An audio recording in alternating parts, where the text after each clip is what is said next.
प्रधानमंत्री विश्वकर्म योजना अंका हागतर हामनि काइसा स्कीम एबा योजना आबानि बिसिंथिनो सामं तां क्रिंग्रंनो रांनि चोबासु रिजाको आबाहायकेनो अ योजनानि बिसिंथै सामं तां थानि नांमानि मानि खैनैतै लाकाय रां रगबो रिजाको आबनो कानिबो फोरोंजागो एबा ट्रेनिंग रिजागो अ स्कीमनि बिसिंथै आजराबो बाताबो रिजागो चासालो बुबाग रेखर आगुनि बगर सिंह तंथाइनगो प्रधानमंत्री विश्वकर्म स्कीमनि दै काइसा सालसानि पांदा ख्लाइजाका आरो मानजाका हास्ति बीजेपीनि प्रदेश कासको राजीव भट्टाचार्य मानजाखैका हास्तिनि मन्त्रियकरा प्रोफेसर डक्टर मानिक शाह सेन्ट्रेलनि मिनिस्टार खबै कबनि आदरक गोथार जाते मुसिंगै आसानि नांकुकमनि पांदा चेंचौरिका मानजांनि आदरक आबनि यागलो आसानि पांदानो तै नांकुकमनि कक्साका हास्तिनि मन्त्रियकरा मिनिस्टार विश्वकर्मा योजना নিয়ে বিস্তারিত এখানে আমাদের ইনচার্জ মহোদয় এখানে কথা বলেছেন শ্রী তাপস বাবু।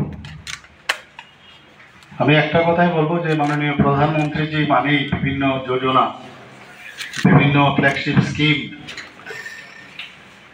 এবং খালি যোজনা করাই না ওটাকে 100% যাতে সিদ্ধি লাভ করা যায় সেই দিশায় উনি কাজ করেন। আমরা সবাই জানি যে যখন 2014-তে উনি প্রধানমন্ত্রী হিসাবে উনি কার্যভার গ্রহণ করেন প্রকৃত অর্থে গরিবদের জন্য উন্নয়নের যে বিষয় তবে থেকে কিন্তু শুরু হয়েছে।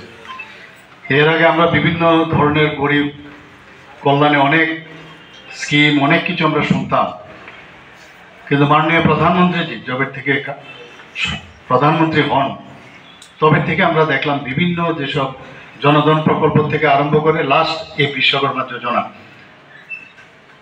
সেটা সত্যি অবাক লাগে এক এক সময় যে মাননীয় প্রধানমন্ত্রীজি কি করছেন।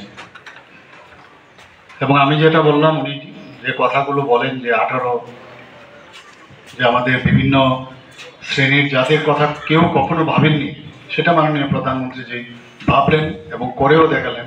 প্রায় 13,000 কোটি টাকা উনি অর্থ রাশি রেখেছেন এই বিভিন্ন আর্টিসানস যারা বিভিন্ন স্কিলে যুক্ত আছে যাদের কথা কখনো মানুষ চিন্তা করেনি, মাননীয় প্রধানমন্ত্রী সেই যোজনা রেখেছেন। এবং তার মেইন উদ্দেশ্যটা কি? উদ্দেশ্য হচ্ছে তাদের যে এত বড় আমাদের যে ম্যান পাওয়ার তাদের স্কিল ডেভেলপমেন্ট করা।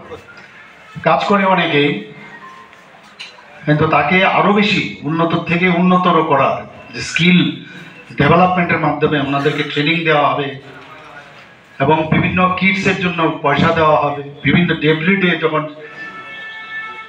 যে ট্রেনিং দেওয়া হবে 500 রুপিস করে পার ডে ওনাদেরকে দেওয়া হবে। এই যে বিষয় মানে কত মানে মাইনিউট বিষয় উনি দেখেন যে তুমি হয়তোবা সেদিন অন্য জায়গায় কাজ তোমার করতে হতো, সেই দিনের কাজে তোমার সমস্যা হবে, হয়তো সেদিন তোমার রোজগার হবে না, কিন্তু ওই 500 রুপিস দিয়ে যে ওনাদেরকে যে সেই স্কিল ডেভেলপমেন্ট করাবে, সত্যি মাননীয় প্রধানমন্ত্রীজিকে কি কতবার আমরা ধন্যবাদ দেব, শেষ হবে না ধন্যবাদ দিলে। তো এদেরকে ট্রেনিং দেওয়া এবং অতি মানে সুদে 5% সুদে ওনাদেরকে প্রথমে এক ধাপে 1 লাখ তারপর আবার 2 লাখ টাকা করে দেওয়া। আত্মনির্ভর করার যে চিন্তা ভাবনা, সেলফ রিলায়েন্স, ওই সব শ্রেণীর কার্পেন্টারই হোক বারবারই হোক বিভিন্ন শ্রেণীর এখানে কথা হয়েছে। ওই শ্রেণীর যদি আপলিফমেন্ট হয়, যেটা মাননীয় প্রধানমন্ত্রী যে সবসময় বলেন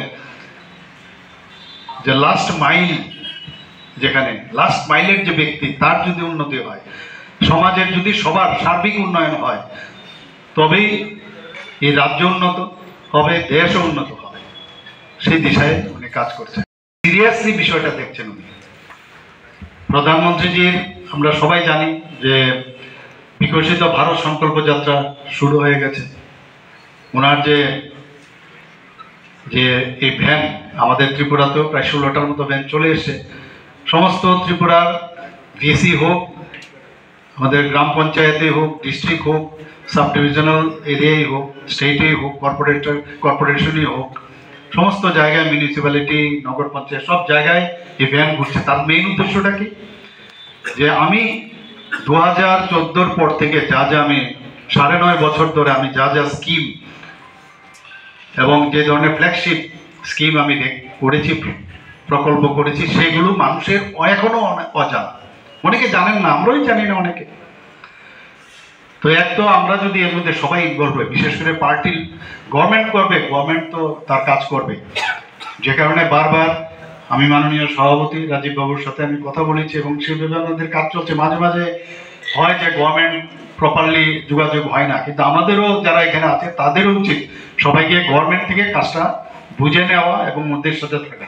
গভর্নমেন্ট আলাদা কিছু না, গভর্নমেন্টের তো আমরাই এখানে এসে জনপ্রতিনিধি হয়ে, আপনাদের হয়ে আমরা জনপ্রতিনিধি, কিন্তু আপনাদেরও উচিত যে কোনো জায়গায় যদি খামতি থাকে আমাদের নজরে নিয়ে আসা।